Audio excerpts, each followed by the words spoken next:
Hola, ¿cómo están? Bienvenidos a Enlace Internacional, la propuesta en política internacional de la televisión pública mendocina. Realmente es un placer poder compartir con ustedes un nuevo sábado, también junto con Augusto Grilli Fox. ¿Cómo estás? ¿Qué tal, Luz? ¿Cómo estás vos?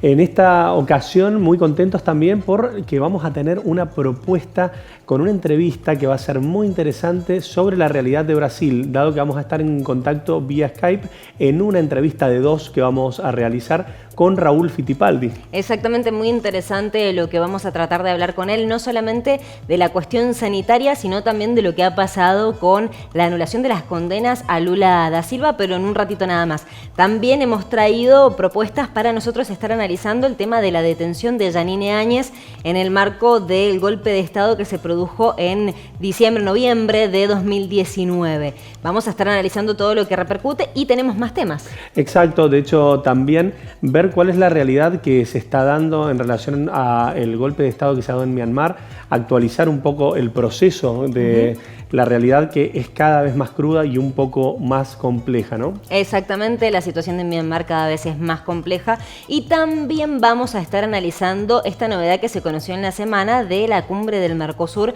para la celebración de los 30 años del nacimiento justamente del bloque, que tiene que ver con que se va a realizar de manera virtual. Un contexto particular, dado que estaba previsto, de hecho, que se diese la primera bilateral presencial entre Alberto Fernández y Jair Bolsonaro, además de contar con la presencia de Luis Lacalle Pou, presidente del Uruguay, y Mario Abdo Benítez del Paraguay, pero dado justamente los rebrotes, la sensible situación sanitaria de Brasil y la idea de que se podría estar por generar un rebrote en la Argentina, es que se ha decidido realizar esta acción vía virtual, ¿no? Exactamente, también lo que es la producción artística, en este caso vinculamos estos golpes de Estado, tanto lo que se produjo en Bolivia en 2019 como el golpe de Estado que en este momento se está llevando a cabo en Myanmar, en lo que se conocía antes como Birmania. Hemos traído una propuesta realmente muy interesante, una película argentina, es una película que se llama La Historia Oficial, que relata justamente el proceso, ya cuando está culminando el proceso de golpe de Estado argentino. Bueno, es una película muy interesante, pero en un ratito nada más la vamos a analizar. Tal cual. Además, en materia de medio ambiente, te traemos una propuesta muy interesante en relación al rol de la mujer, por lo que vamos a tener el aporte de la ONG Botellita de Amor, en este caso Belén Falapa, miembro de esta organización, nos va a comentar un poco de qué se trata la copita menstrual y de qué forma impacta su uso en el medio ambiente. Exactamente, muy interesante, muy completo el programa de hoy, pero ahora te invitamos a que veas el siguiente video que resume los temas.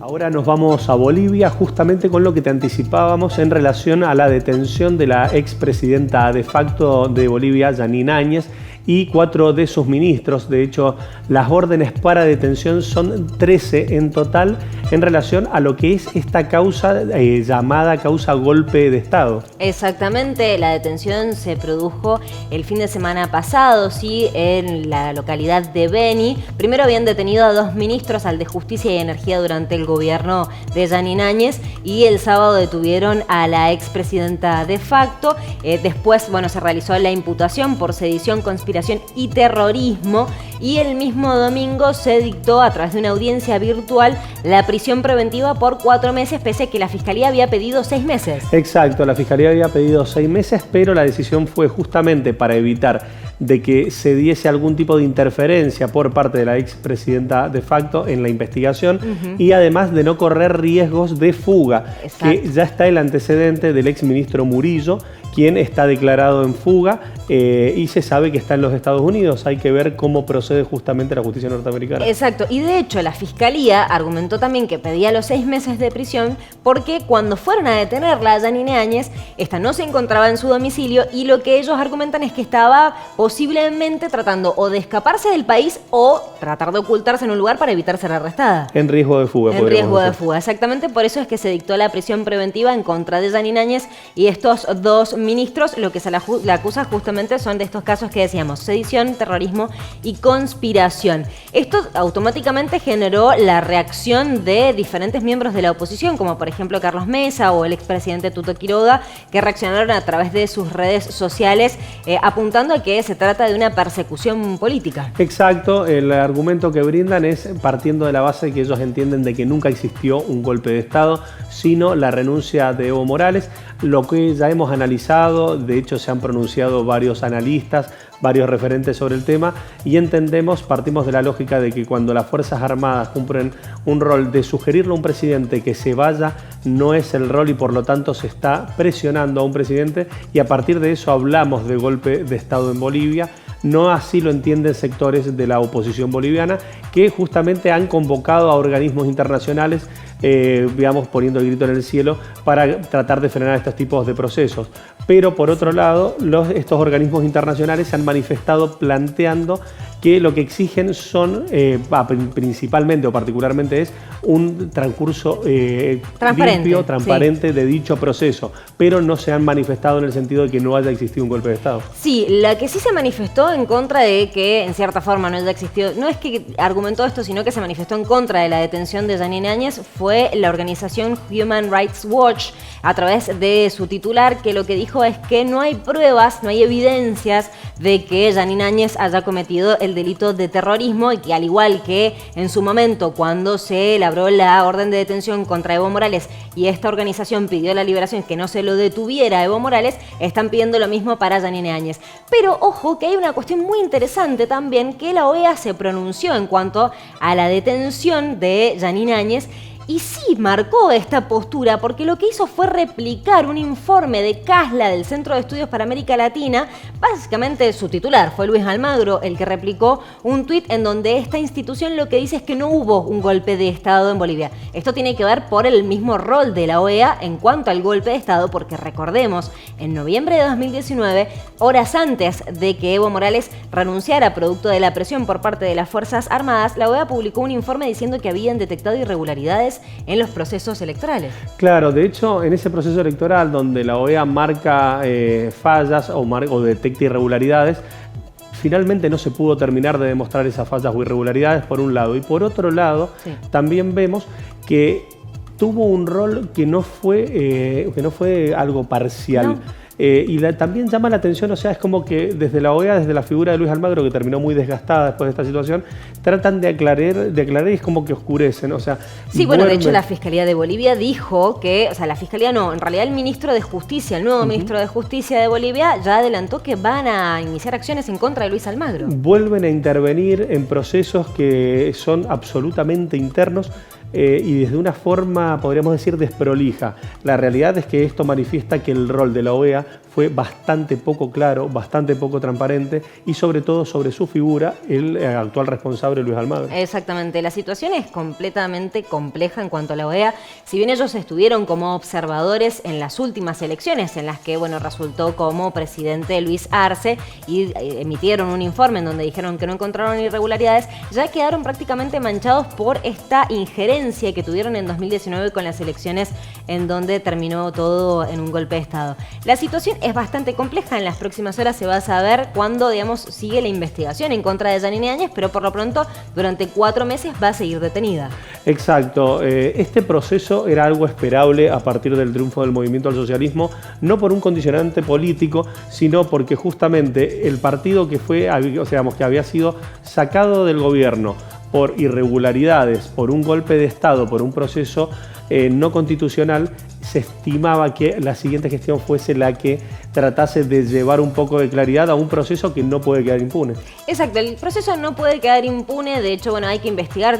También hay una cuestión que lo que contemplarían estas acusaciones en contra de Yanine Áñez y los dos ministros no estarían involucrados en el tema de las masacres de Sencata y Sacaba, estos dos hechos que, bueno, en donde fallecieron más de 30 personas en Bolivia. Entonces, continúan también las investigaciones. Hay otra cuestión también para aclarar, es que estas imputaciones no versan sobre Yanine Áñez como presidenta, sino como Yanine Áñez como senadora, porque responden a una denuncia de diciembre del año pasado de una legisladora del MAS, del Movimiento del Socialismo, que la denuncia a ella y también a Luis Fernando Camacho. Así que ojo, que puede haber algún pedido de detención también en contra de Luis Fernando Camacho por supuestamente promover el golpe de Estado, el derrocamiento. Recordamos que Camacho es el gobernador electo de Santa Cruz.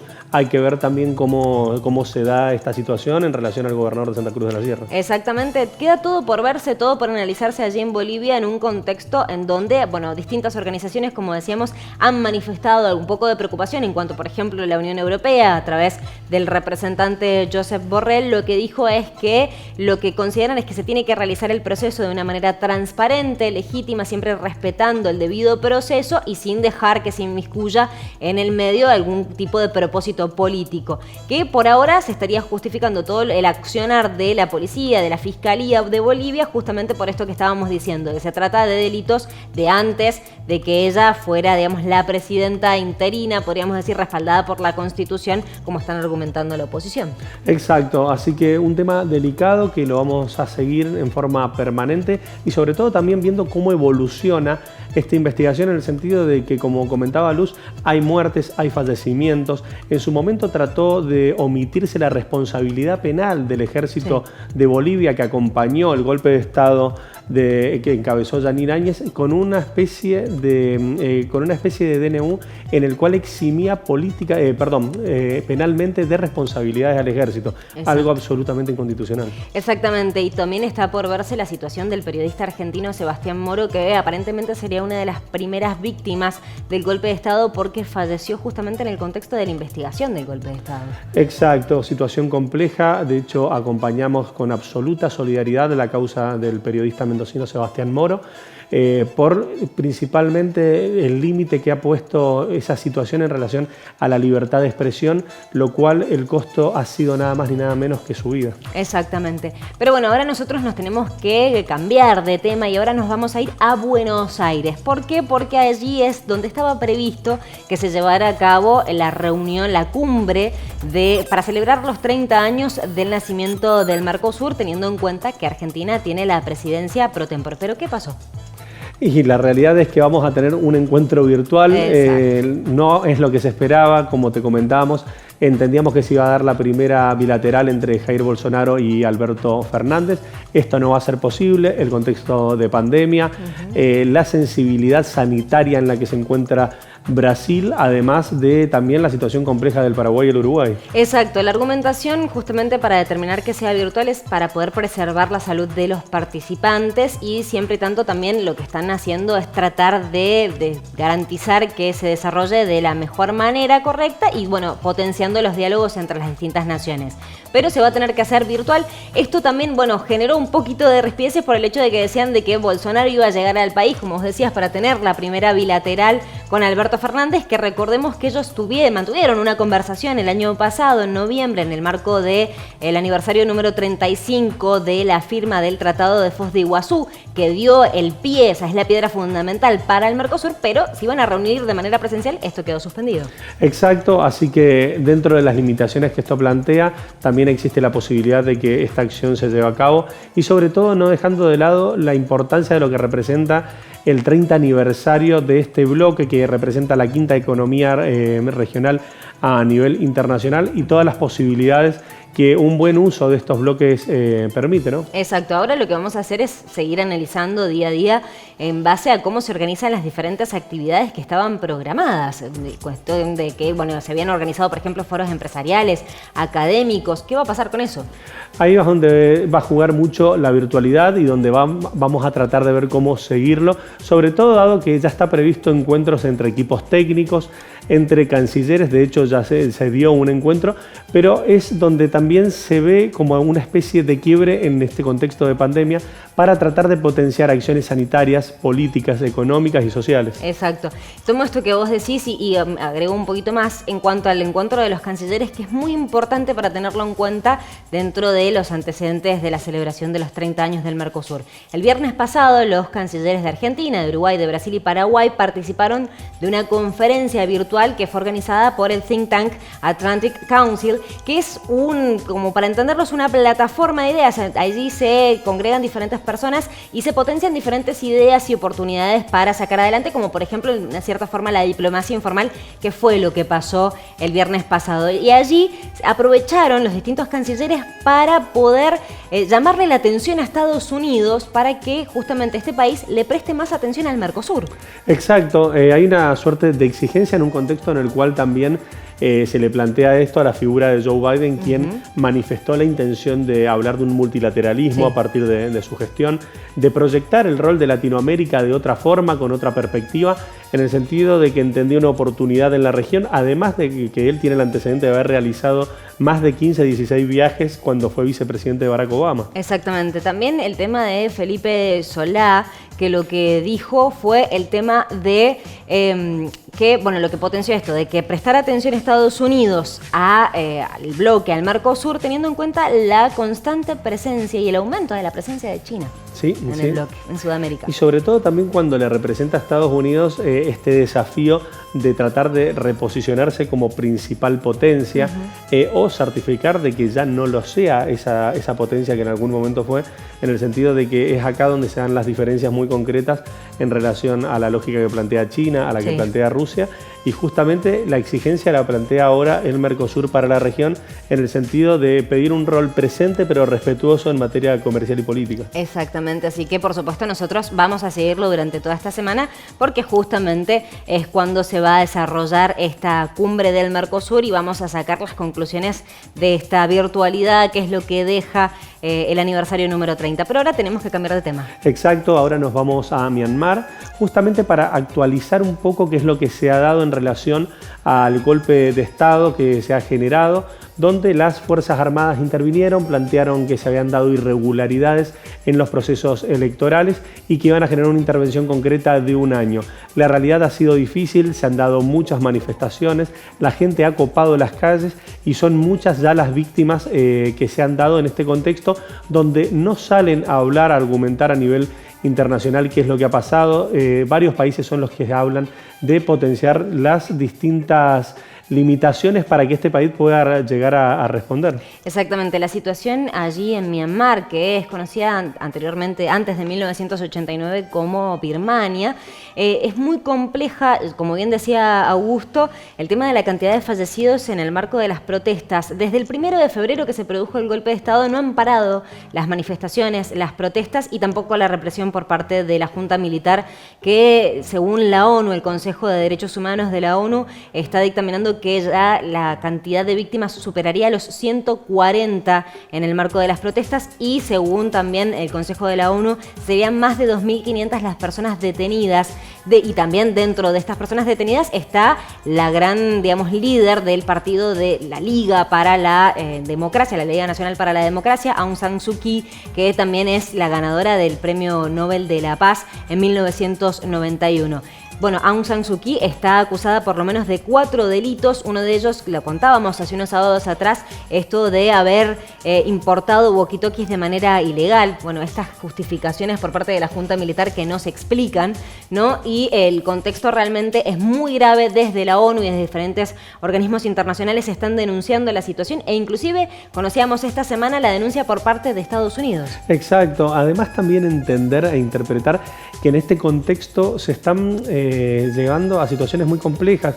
Hablan de un proceso electoral que ha tenido irregularidades y no han presentado una prueba de esas irregularidades, y con resultados muy determinantes. O sea, se habla de que el triunfo de la Liga para la Democracia había sido muy grande, muy imponente. Más del 80% es lo que se dice. El tema es lo que vos decís, no han presentado una prueba, pero también la condena internacional tampoco aparece, salvo Estados Unidos o algunos países que se mencionan. Pero, por ejemplo, el Consejo de Seguridad de la Unión Unión Europea, que se reunió, no aprobaron determinarlo como golpe de Estado. ¿Por qué? Por el veto de China y de Rusia. Y de hecho, esto mismo se ha visto en las protestas porque han atacado en el territorio de Myanmar a más de 30 empresas chinas.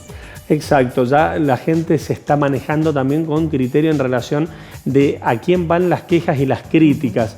Esperamos en lo inmediato una respuesta más real, más concreta de la comunidad internacional, como siempre tratamos de hacer referencia, donde se manifieste principalmente brindándole garantías a los habitantes que se encuentran con una vulnerabilidad absoluta. Exactamente, de hecho se habla de un informe por parte también del Consejo de Derechos Humanos de la ONU, en donde está hablando de una crisis económica que ha derivado en un aumento de los precios de los alimentos, lo que está llevando a una crisis alimentaria porque la mayoría de las personas no tiene el respaldo económico para poder sostener y poder solventar esos precios. Tal cual, de hecho algunos referentes de la cúpula militar en alguna nota que han brindado a Nueva York, a los Estados Unidos, han hecho referencia a que la decisión de ellos va a tener competencia en relación a qué amigos van a elegir para manejarse, que es preferible estar con pocos amigos, pero orientándose. La realidad es difícil, la vamos a acompañar, pero ahora no te vayas, quédate ahí que vamos a estar en el próximo bloque con una nota en profundidad con Raúl Fittipaldi, periodista brasilero que la verdad no tiene desperdicio. La primera de dos notas, de dos encuentros que vamos a tener con él, justamente para entender de qué se trata la situación política, sanitaria y social en nuestro hermano país. Exactamente, no te lo pierdas en el próximo bloque.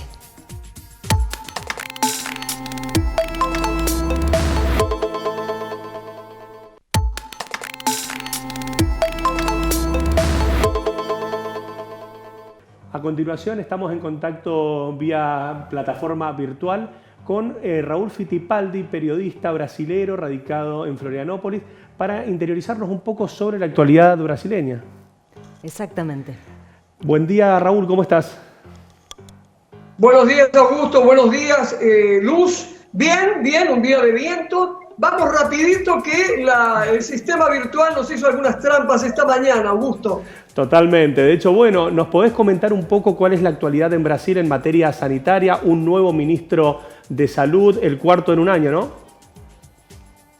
Bueno, esto del ministro de Salud es una farándula. Yo no consideraría, ni siquiera periodísticamente, que es un nuevo ministro. Es la continuidad de lo que ya estaba. Es agradar un poco, distraer, es un efecto de distracción, pero el nuevo ministro, Marcelo Queiroga, ya anunció que será la continuidad del general Pazuello. La situación en Brasil es terrible, es caótica. Acá lo que ocurre es un genocidio, y es un genocidio implantado desde el gobierno. Las cifras de ayer por primera vez colocaron la media móvil arriba de 2.000 cadáveres por día, 2.000 personas fallecidas por día, y además hay que recordar que Brasil ayer también en el concierto mundial estuvo 45.000 infectados arriba del segundo país, que es Estados Unidos. Esto es una política deliberada de un país donde los empresarios no quieren y presionan a los gobernadores para que no haya lockdown, y el presidente sale y se aglomera en fiestas sin máscara, sin distanciamiento social. Esto es un genocidio planeado, muy diferente a la situación en los otros países, Augusto y Luz. Bien, perfecto. Raúl, le consulto, sabemos que tenemos muy poco tiempo, pero no quiero dejar de preguntarle de la situación de Lula da Silva después de que se conociera que el ministro de la Corte Suprema, Edson Fachin, si no me equivoco, anuló las condenas en contra de Lula da Silva. Bueno, ¿cómo sigue esta causa y cómo es la situación de Lula da Silva? ¿Es posible que se presente como candidato? Es posible que se presente como candidato Lula da Silva, sí. Por otro lado, hay que entender que la absolvición del Supremo Tribunal Federal de Edson Fachin es parcial. ¿En qué sentido es parcial, Luz? En que esto vuelve a la primera instancia. La mayoría de los juristas entienden que Lula finalmente será definitivamente liberado de esas causas y podrá participar de la elección. Ya han habido encuestas previas, evidentemente, así que se dio la absolvición, y el día inmediato, sobre todo, a que Lula hizo su primera conferencia de prensa. Y evidentemente ya los números, ya en pocos días, demuestran que Lula da Silva sería el contendor frente a Jair Bolsonaro. Luz. Raúl, te hago la última pregunta de mi parte. Quería saber si vos entendías estas últimas decisiones que ha tomado Jair Bolsonaro en materia sanitaria como una respuesta a esta recuperación de los derechos políticos por parte justamente de Lula da Silva, o sea, que ya se esté sintiendo presionado al ver con derechos políticos al candidato natural del Partido de los Trabajadores. Es importante la pregunta que haces, Augusto, porque la única obsesión de Jair Bolsonaro es la elección de 2022. Y de hecho ha tomado algunas medidas, pero sumamente pálidas. Bolsonaro es un personaje menor de la política, que reacciona de manera muy virulenta a cada situación que se le impone. De manera que ha tenido algunas reacciones porque el grupo de aproximación, su gabinete, le ha sugerido calmarse un poco, retraerse, usar la máscara en público, pero realmente al día siguiente o 2 días después volvió a ser el Bolsonaro habitual.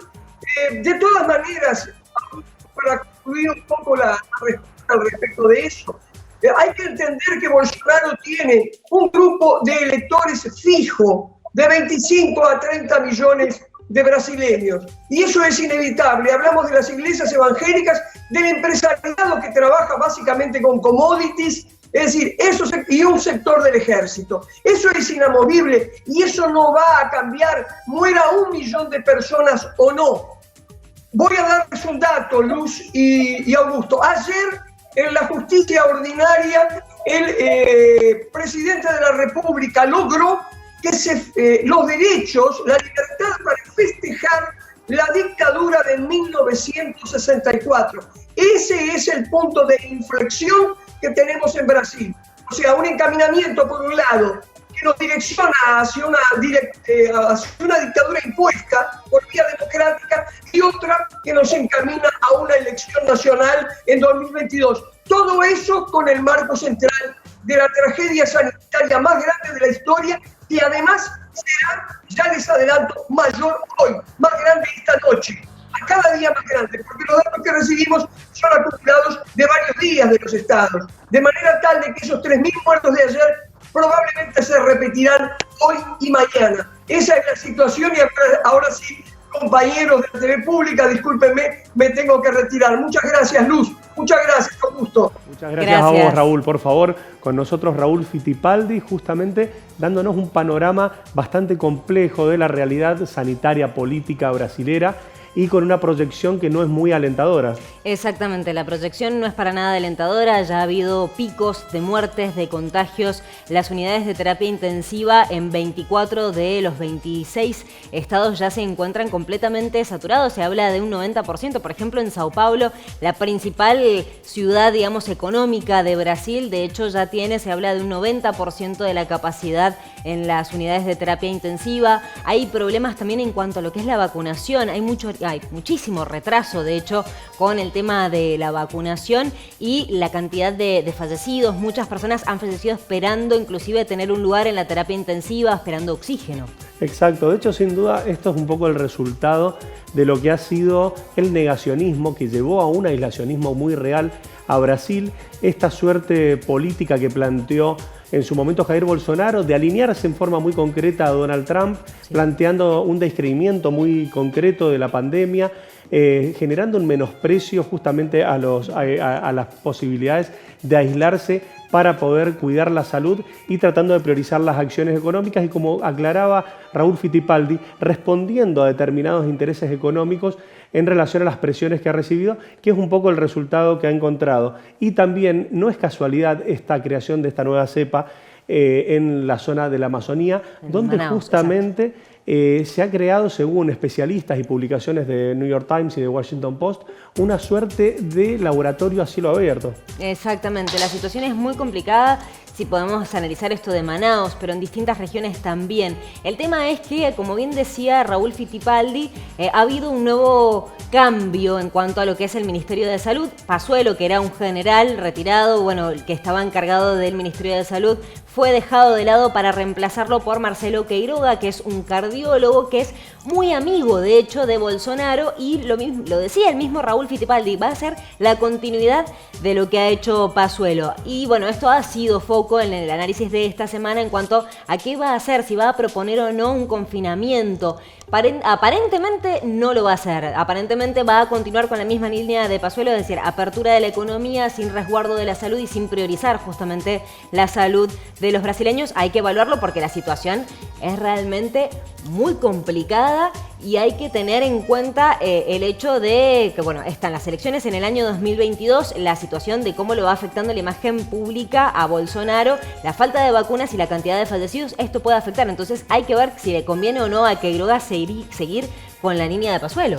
Entendemos también que esto es un poco el resultado de lo que se ha venido dando, de lo que se ha ido generando, y vemos la proyección también que se genera en una clase política nerviosa justamente por la recuperación de participación política de espacios que en su momento fueron proscriptos políticamente. De hecho, es el resultado de investigaciones que ha llevado a que se reinterpreten justamente dichos fallos que se entiende hoy que han sido viciados tanto por el rol del ahora ex ministro, ex juez Sergio Moro, con una participación muy efectiva en esta parcialidad por parte de la justicia, y que ha colocado nuevamente a la discusión del rol del Partido de los Trabajadores con su principal candidato Lula da Silva en la posibilidad de una participación concreta y con una gran posibilidad de ser presidente nuevamente. Exactamente, eso te iba a comentar, a preguntar también qué va a pasar ahora con Sergio Moro, porque de hecho inclusive la Corte Suprema se tiene que pronunciar en cuanto a una apelación en contra de Sergio Moro por falta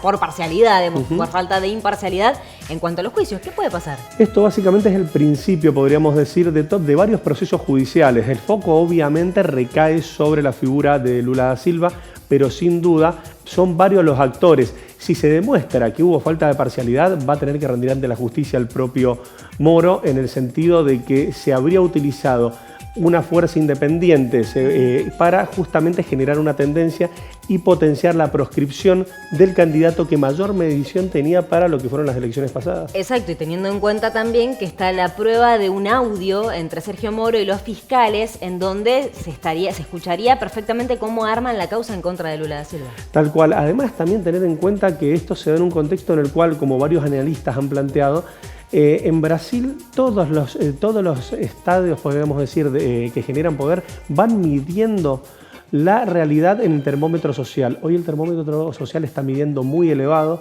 las presiones son muchas y si bien Jair Bolsonaro tiene acuerdos políticos, hay que ver hasta dónde lo respaldan para no llegar a un potencial juicio político. Exactamente. Hay que tener en cuenta esto, ya que vos estás mencionando lo del tema del juicio político, el sector que lo está respaldando y en cierta forma está evitando que prospere justamente el impeachment es el Centrado, que de hecho se está hablando que el Centrado está muy enojado por la designación de Queiroga, por el tema de que ellos, si bien habían propuesto que Pazuello, el exministro, saliera del poder, habían dado ciertos nombres que ellos querían colocar, que no estaba Queiroga. Esa es una de las discusiones que se dio concretamente en referencia a que el Centrado, por las formas políticas, dicen que de un acuerdo te saca 3 acuerdos. Y es acá donde se está dando justamente esta puja, esta ida y vuelta, donde hay mucha tensión política, pero que principalmente me quedo con lo complejo de lo que planteó Fittipaldi. Hoy por hoy están hablando de que Bolsonaro está potenciando un genocidio en Brasil por la cantidad de muertes, de fallecimientos y de contagios. Exacto, bueno, de hecho también fue denunciado por delitos de lesa humanidad, bueno, justamente por no evitar la propagación del virus, no cuidar la salud, ni, bueno, justamente brindar las vacunas, o poder garantizar el buen servicio en las unidades de terapia intensiva. Entonces hay que ver cómo prospera y cómo avanza esta situación, también teniendo en cuenta los antecedentes de un Brasil que cuando se empieza a hartar se levanta a las calles. Totalmente, hay que estar atentos.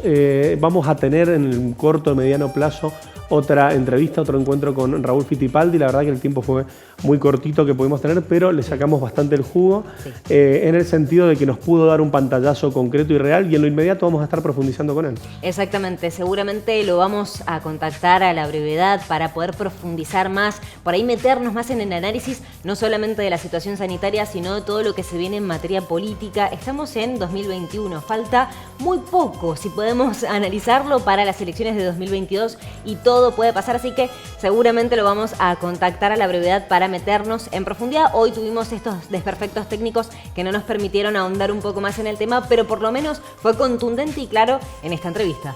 Totalmente, así que de esta forma nos vamos a un pequeño corte. Quédate ahí, no te vayas. En el próximo bloque tenemos una propuesta interesantísima en materia de medio ambiente. Te vamos a comentar un poco en detalle sobre qué se trata esta propuesta que existe hoy ambientalmente, digamos, acompañada, promovida en relación a lo que es la copa menstrual. Exactamente, vamos a hablar con una especialista para que nos cuente de qué se trata y cómo impacta en el medio ambiente el uso de la copa menstrual. Y también tenemos en el próximo bloque la propuesta artística, que ya la vas a ver, te va a encantar. Si no la has visto, seguramente vas a verla en el fin de semana que ahora, este sábado o domingo. Y si no, la vas a volver a querer ver porque vamos a estar analizando la historia oficial. Así que en un ratito volvemos. Ducci Ópticas. Cumplimos 80 años junto a vos, siempre con un mismo objetivo: cuidar tu mirada. Ducci Ópticas, mucho más que ver bien. Somos M&R, tu empresa de servicios en chapería y pintura. Con calidad y calidez, brindamos soluciones personalizadas para tu vehículo.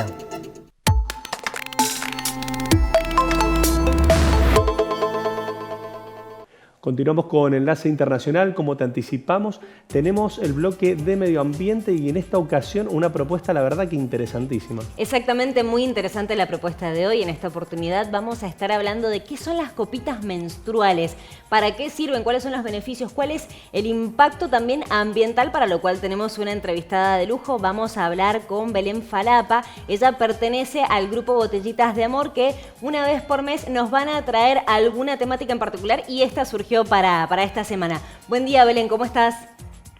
Hola, ¿qué tal? Buen día, un gusto. Gracias por la invitación. Muchas gracias a vos. Bueno, te comienzo preguntando de esto mismo. ¿Qué son las copitas menstruales y cuál es el beneficio de las mismas? Bueno, las copitas menstruales es como un dispositivo, o sea, en forma de copita, valga la redundancia, y está hecha de silicona médica hipoalergénica y se usa, digamos, en la menstruación femenina, y viene a reemplazar al tampón, es decir, que se introduce también dentro de la vagina cuando uno está menstruando. Y bueno, lo novedoso y lo que viene a cambiar del tampón es que es reutilizable, ¿sí? Las copitas se pueden reutilizar, es decir, que todos los periodos nada más la higienizamos, y dura hasta 10 años, que es un montón. O sea, nosotros pensemos que un tampón, por ahí, o una toallita femenina, uno la usa unas 2-3 horas y generalmente la cambia. Una mujer en promedio usa 11.000 toallitas y tampones en toda su vida, su vida, digamos, reproductiva, ¿no? Es un montón realmente, y todos estos son desechos que tardan un montón de tiempo en biodegradarse, además de que contienen químicos y otras cuestiones, ¿no?, que tampoco nos hacen bien a nuestro cuerpo. Entonces también la copita menstrual tiene este beneficio que, a diferencia del tampón, cuando uno se la introduce no deja restos de nada, porque al estar hecha de silicona y ser hipoalergénica, no irrita, y en cambio el tampón, sí, si uno tiene un tampón muchas horas, puede generar hasta una infección, deja restos, puede irritar la zona. Así que está buenísimo, realmente es un gran cambio. Obviamente que no, por ahí no es para todas, es como alguien siempre lo tiene que consultar con su ginecóloga o ginecólogo, hablarlo y ver si se siente cómoda. Pero bueno, también no quería dejar de decir que también está la opción de las toallitas de tela, para que ya que por ahí no le gusta el tema de la copita, que realmente es lo mismo porque se van lavando, duran menos tiempo, no duran 10 años, pero uno la lava y la vuelve a usar y realmente es mucho más sano, tanto como para nuestro cuerpo como para el medio ambiente. Bien, Belén, en relación a lo que planteas, me genera la verdad una inquietud en el sentido de pensar en el impacto hacia el medio ambiente. Justamente hablabas de una duración, de una durabilidad de hasta 10 años en las copitas, justamente del uso de tela también en cuanto al lavado y al no uso de material descartable. ¿Cuál es el impacto concreto en relación al medio ambiente por ahí de apostar a estas formas, a estos usos? Bueno, básicamente lo que estaríamos evitando sería todo este desecho que genera la toallita, porque además de la toallita, por ejemplo, que una mujer cualquiera va a tirar 11.000 toallitas, ¿no? La cantidad de mujeres que hay en el mundo, o sea, empezamos a multiplicar la cantidad de desechos, ¿no? Y además que la toallita, no es que tiras solo la toallita, viene en un paquete de plástico, con otro plástico que la cubre, con unos plásticos que le sacás para sacar la parte adhesiva, ¿no? O sea, además de estos 11.000 toallitas y o tampones que tires en toda tu vida, además vas a tirar, digamos, todos los otros desechos que vienen acompañados, o sea, todos estos otros residuos plásticos o descartables que acompañan, digamos, el producto, ¿sí? O sea, realmente es un montón de desechos el que estaríamos ahorrando de cada mujer que decida pasarse, digamos, a esto más ecológico, ¿no? Que es una copita que en realidad vos la comprás, tiene una caja nada más, te dura 10 años. Yo tengo la mía de hace varios años y nada más la lavás, la hervís para higienizarla 2 o 3 minutos con un poquito de agua y listo. Claro, exactamente. Qué interesante esto de no solamente tener un beneficio para la mujer en el sentido de algo que te permite tener más tiempo, evita algunas también cuestiones como por ejemplo la utilización de la toallita, irritación o no. Esto, el beneficio de la copita está muy bueno y además importantísima contribución al medio ambiente. Sí, realmente no, es un montón la cantidad de residuos que se evitarían. Exactamente. Bueno, Belén, te agradecemos muchísimo por este contacto y esperamos para el mes que viene a ver qué tema nos traen desde Botellitas de Amor. Sí, vamos a ver con qué sorprendemos. Muchas gracias por la invitación y bueno, nos estamos viendo. Muchísimas gracias. Muchas gracias a vos, un fuerte abrazo.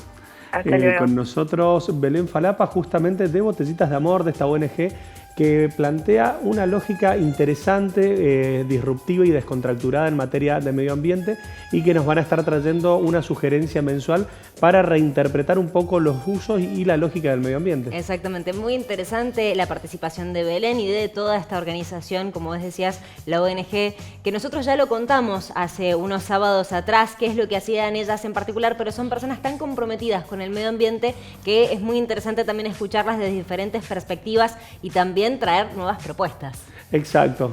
Así que la verdad es algo que oxigena, que da una perspectiva muy interesante y que nos lleva justamente al objeto fundamental de este micro, de este espacio, que es ver de qué forma podemos proyectar el medio ambiente hacia el mundo y tomar las herramientas más interesantes para también colaborar con nuestro granito de arena. Exactamente, muy interesante.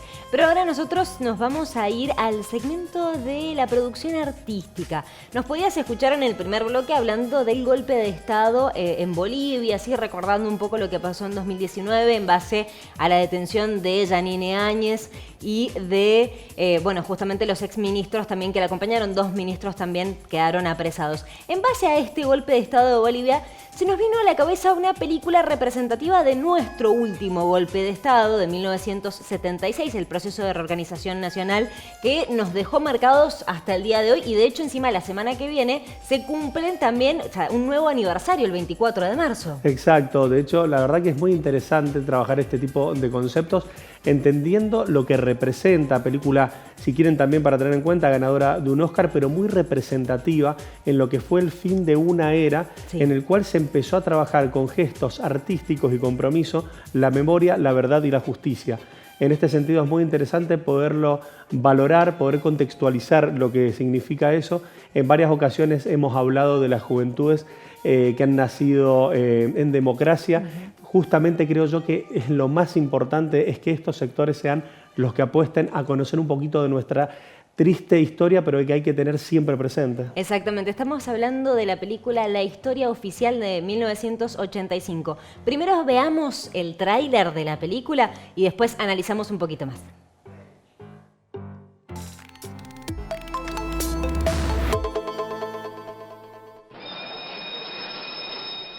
Mi nombre es Alicia Marnet de Ibáñez, algunos ya me conocen. La materia que vamos a ver juntos es Historia Argentina. Comprender la historia es prepararse para comprender el mundo. Ningún pueblo podría sobrevivir sin memoria. Mami, ¿vos también te bañas desnuda? Dale, Gaby, enjuagate, que no terminamos más.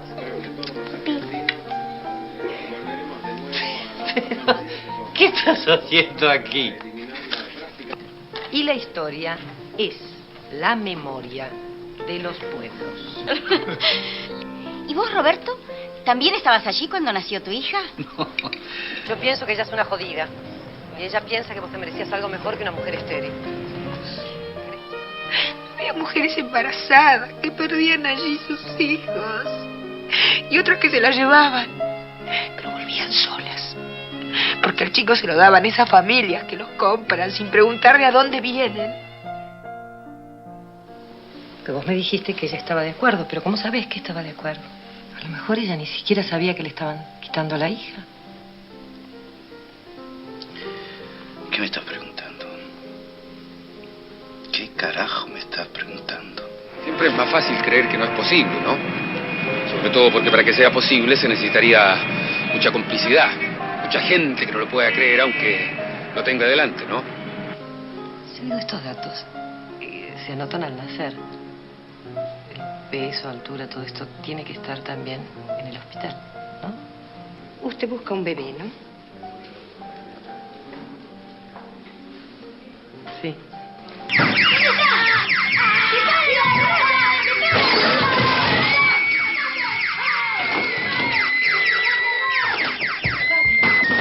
¿Qué pasa, mi amor? Usted sabe la verdad, padre, ¿por qué no me la dice? Las fechas coinciden más o menos, ¿no? Y por esta foto, usted se puede dar cuenta que esa nena que usted tiene bien podría ser mi nieta.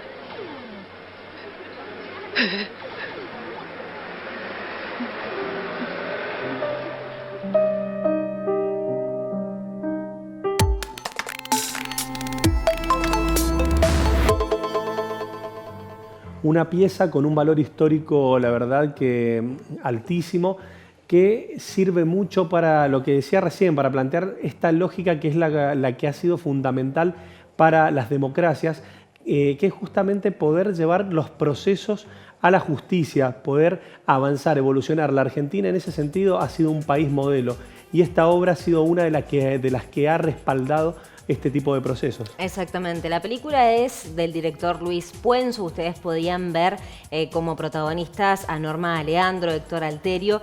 La película fue estrenada en 1985 en un contexto del ocaso de la dictadura militar. De hecho, empezaron a grabarla en el 83 y fue reestrenada el 24 de marzo de 2016 en el contexto del 40 aniversario del golpe de Estado. Justamente también nosotros por esto lo traíamos de nuevo a colación y queríamos hacerlo antes de que esta semana también se cumpla nuevos años del golpe de proceso que realmente nos dejó marcados a todos aquí en Argentina, y todo lo que es el proceso de golpe de Estado también marca a Latinoamérica en sí mismo en su historia. La película es completamente interesante. Si no la has visto, te la recomendamos para verla porque te ayuda a entender un poco más lo que se vivió en ese momento. Como te decía recién, en el 83 se empezó a filmar, pero inclusive, bueno, en el 2016, cuando fue reestrenada esta película, Norma Aleandro dijo en una entrevista que lo que dijo en una entrevista Norma Aleandro es que ellas tenían inclusive miedo de filmar. Hubo momentos en donde se cortaba directamente la grabación e inclusive se le dijo a la prensa que habían terminado con la grabación y en oculto, en clandestino, justamente lo que hacían era seguirla realizando porque había muchísimo miedo en el contexto del golpe militar. Tal cual, en esta ocasión, a 45 años del golpe de Estado, tenés la posibilidad de verla, de analizarla. Son de esas películas que no necesariamente no la tenés que haber visto, ¿no? Porque creo que volver a verla. Tal cual, lo que te lleva principalmente es a tener memoria, a poder replantear, a poder reanalizar y evaluar en estos contextos también dónde se ha estado pidiendo democracia, dónde se ha estado exigiendo democracia. Lo hemos visto en Bolivia, lo hemos visto en Chile, en Ecuador, lo hemos visto en Colombia. Entonces te traemos una propuesta, para mi gusto, de las más lindas e interesantes que hemos hecho. Es una obra que no tiene igual, realmente. De hecho, bueno, mismo Luis Puenzo, cuando hizo este reestreno, cuando hicieron el tema de modificarla, mejorarla, la remasterizaron, según también los términos técnicos, a la película para que se pueda ver, y de hecho se puede ver en la plataforma Netflix.